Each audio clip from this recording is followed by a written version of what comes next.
Usapang totoo, walang preno. Real talk lang, walang plastikan. Walang filter, diretsong totoo. Wonder Vlogcaster. Magandang araw mga ka-Wonder! Welcome back sa ating YouTube channel, Wonder Vlogcaster po. Kamusta po kayo mga ka-Wonder? Ngayon ay araw ng Martes, napakainit sa labas ano? Kanina nandun kami sa office ng Bagong Pilipinas dyan sa may Mandaluyong. At nakipag-usap kami dun sa ibang parallel ano? Para magsagawa kami ng public forum patungkol sa ating nire-revise itong 1987 Philippine Constitution at yung bagong form of government. Yung nire-revise is from preamble and then from articles 1 to 19. No, at hopefully mag-work out siya mga ka-Wonder. Well, anyway mga ka-Wonder, before we proceed further, ay hinihiling ko mga ka-Wonder na isubscribe niyo po ang ating YouTube channel para tayo po ay maka-reach dun sa ating goal mga ka-Wonder. May subscribe button dyan. Pag-click niyo po yun, lalabas yung selection. Pindutin niyo yung bell. And then choose all. Marami pong salamat. Pag-usapan natin itong laging nasa isipan ng tao. You know, lagi na lang itong nasa at the back of people's mind. No? Na ito bang impeachment na ito, ano ba talaga ang kahihinatnan nito? So yun mga ka-Wonder, ano? Pag-usapan natin kung ito bang impeachment ni Sara Duterte ay talaga bang aabot yan sa Senado? At kung umabot man yan sa Senado, anong mangyari? Mai-impeach ba siya o hindi kahit na napakalakas ng ebidensya o pinaiikot lang nila yung taong bayan? Yun po ang gusto nating malaman. Ano? Well, anyway, alam natin na ang impeachment sa Pilipinas, no? Kung papaliwanag natin ulit, no? Again, hindi po ito criminal cases or criminal investigation. Ito po isang proseso no? Na para panagutin ang isang mataas na official. No? Kagaya ni VP Sara, she is second to the highest in position dito sa ating bansa dahil siya ang ating Vice President. At alam natin na mga impeachable dyan, Presidente, Vice President, mga maestrado at saka itong yung mga commission gaya ng COMELEC, ano pa. So yun yung mga pwedeng ma-impeach. At alam natin mga ka-Wonder na itong dalawang pangunahing houses, yung House of Representatives at saka yung Senado, sila yung humahawak nito. Alam natin na ang nagsisimula ang reklamo no, dito sa House of Representatives and then ang paglilitis ay dinadaos o ginaganap sa Senado. Kaya naunawaan na natin yan mga ka-Wonder kung papanood nyo ang ating mga videos. Alam nyo na po dapat yan kasi lagi na natin ipapaliwanag.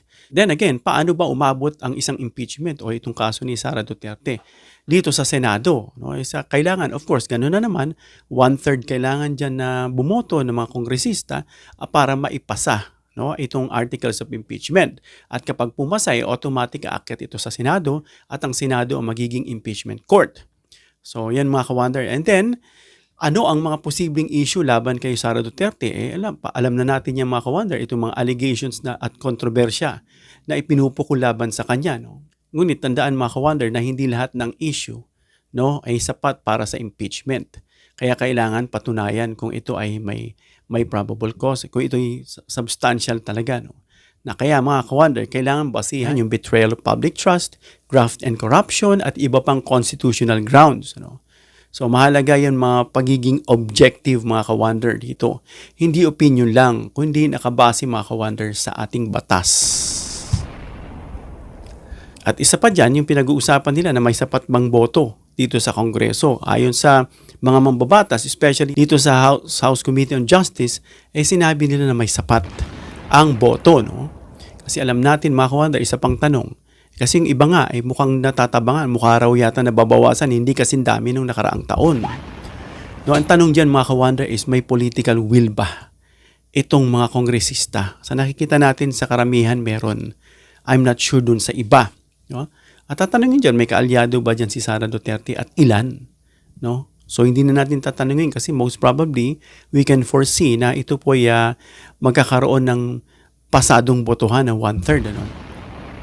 Yan na, hindi na natin yan palalawakin pa ng gusto kasi pag-usapan na natin yan sa mga nauna nating videos. At kapag umabot man ito mga ka-Wonder sa Senado, anong mangyayari? No, una, syempre, ang Senado ang magiging magsisilbing hukuman. Ano? At yung mga senators, again, sila yung magtatayong mga judges. No? Susuot na nila yun yung kanilang robe na traditional na ginaganap. Ano? At sa Senado, mga kawanda, isisimulan bilang hukuman. At of course, itong mga prosecutor o mga prosecution panel, itong tatayo mula sa Kamara dahil sila yung uusig kay Sara Duterte, dahil sila yung mga bahagi dyan. At yung mga individual, mga private, mga iba dyan. Ito po may rekomendasyon ni Senator Laila o ni Congressman Laila de Lima na sila ay haharap dyan. At sa Senado, mga ka-wonder, kailangan ng 2/3 para makonvict ang isang inaakusahan, lang kagaya ni Sara Duterte.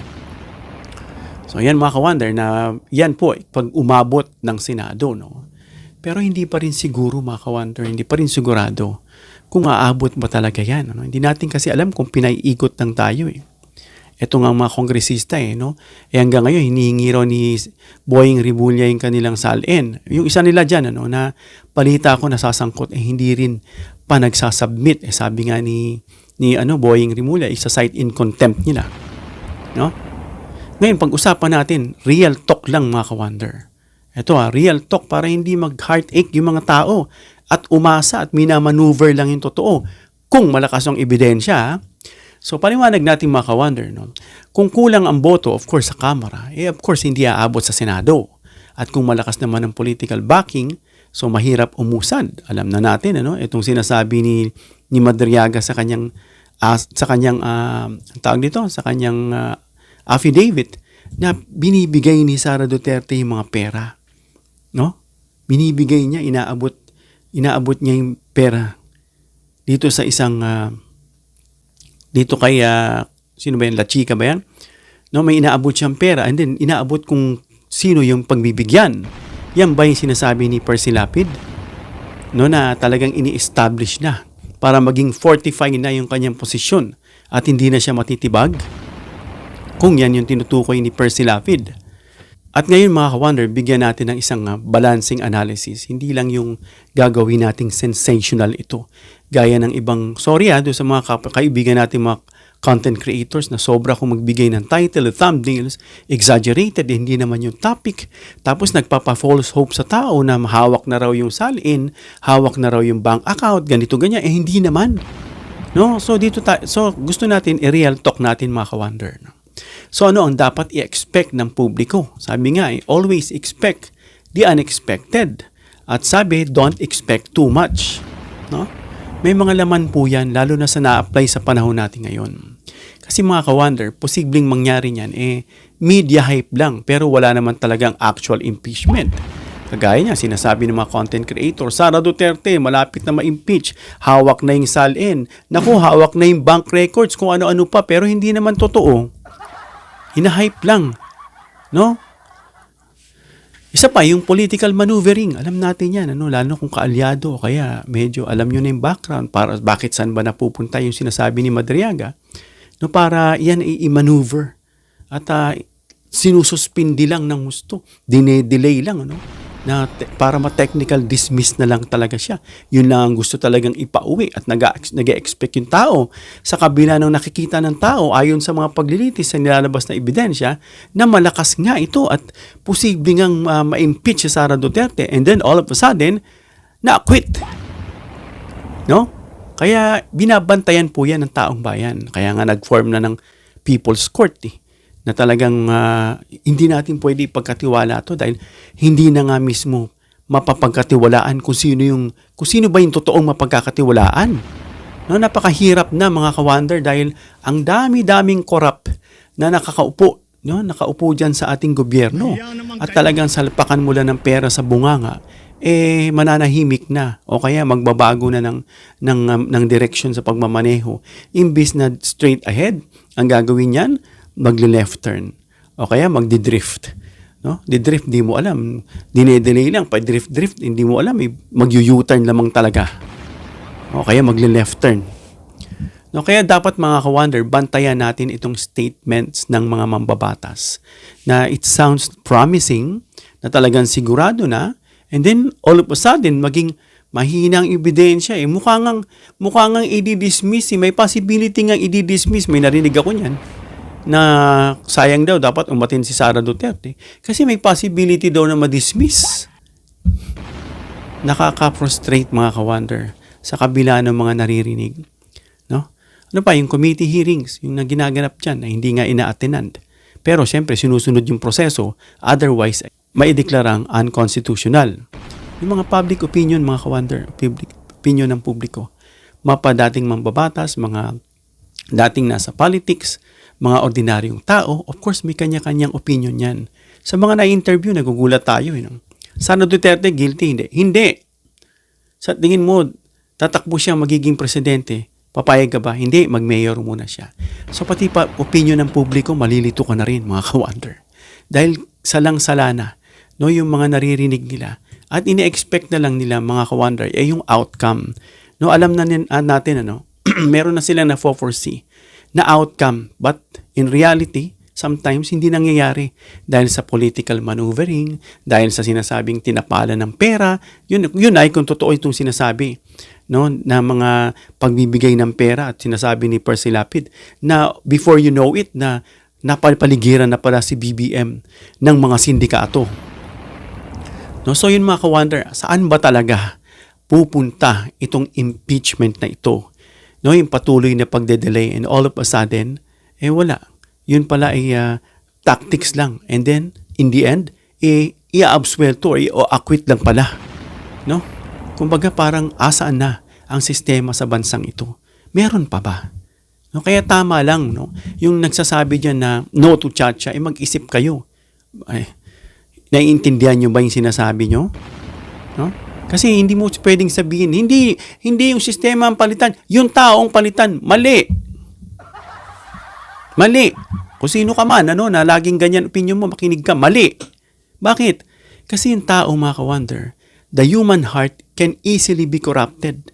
Yung mata, masilaw lang. Yung puso, no? At kahit sinong upo dyan, kapag nakakita ng pera at nasisilaw, ma-offeran, matutukso at bibigayan.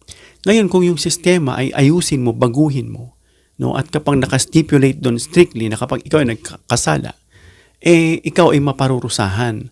But then again, of course, kailangan pa rin dyan yung mga talagang totoo na nag-oobserba at talagang matitino pa rin. Ano yan kumbaga parang reciprocity yan, may reciprocal yan. Kailangan bago maipatupad yung batas, dapat yung mga magpapatupad na nasa pwesto ay matino. No? Kasi nahihirapan na rin talaga tayo kaya may punto rin naman sila. Pero at least baguhin muna natin. No? Kasi wala na At pag wala na talaga tayong makitang matino, reinstitute na natin, ibalik na natin yung death penalty. Tingnan natin kung hindi sila matakot. Whether deterrence man yan o retribution, wala na tayong pakialam. Ano man motibo mo. Basta kung ikaw ay plunderer, graft and corruptor, yung malversation of public fund na ganyan kang uri ng tao at mamamatay tao ka na after, alam natin na may mga na sinasabi nila na wala namang kasalanan pero na of course, sige, this time gamitin natin i-exhaust mabuti na talagang suriin ng mabuti at timbangin, cross-examine, no? At timbangin kung mayroon bang talagang probability na ito bang taong ito ay guilty. No? At aside from that, yung judgment mo, yung wisdom mo, tingnan mo kung talagang yung tao ay kung guilty o hindi. Kasi wala na tayong magagawa Hindi natin alam kasi may mga bagay dyan na gina-justify din nila. Pero may mga bansa talaga na may mga death penalty. Kaya kung ayaw mong mapunta dun sa wrong place at a wrong time, mag-ingat ka kung ikaw ay papasok sa politika. Dahil pwede kang mamantsahan, pwede kang magnakaw kahit matino ka, at pwede kang madamay kung wala kang kasalanan. So then again, don't be at the wrong place and at the wrong time. No? Kaya pag maglilingkod ka, dapat siguraduhin mo na hindi ka makiki-associate sa masasama at hindi ka gagawa ng masama. Siguraduhin mo lang. At sa bansang ito, hindi naman maililingid yung mga ebidensya. May camera, may picture, may digit. Lahat naman yan. No? Kung gusto mong protektahan yung sarili mo, pwede naman. At may matatalino ng mga abogado na sumaalilalim sa batas. At yan, mga ka-wonder, abangan natin kasi nakaka-frustrate lang. Na parang ang powerful hindi na yung constitution. no? Kundi politika o pera. Hanggang dito lang tayo mga ka-wonder. Comment down below your opinion para mabasa at ma-reactionan. Please give me a thumbs up if you like this video para ma-introduce ni YouTube sa iba pang viewers. Please share this video para malaman nila na kung may aasahan pa ba talaga tayo o uusad pa ba yung impeachment trial. Please subscribe, hit the notification bell icon and choose all bilang suporta sa aming mga content creators. Hanggang sa muli mga ka-wonder. God bless.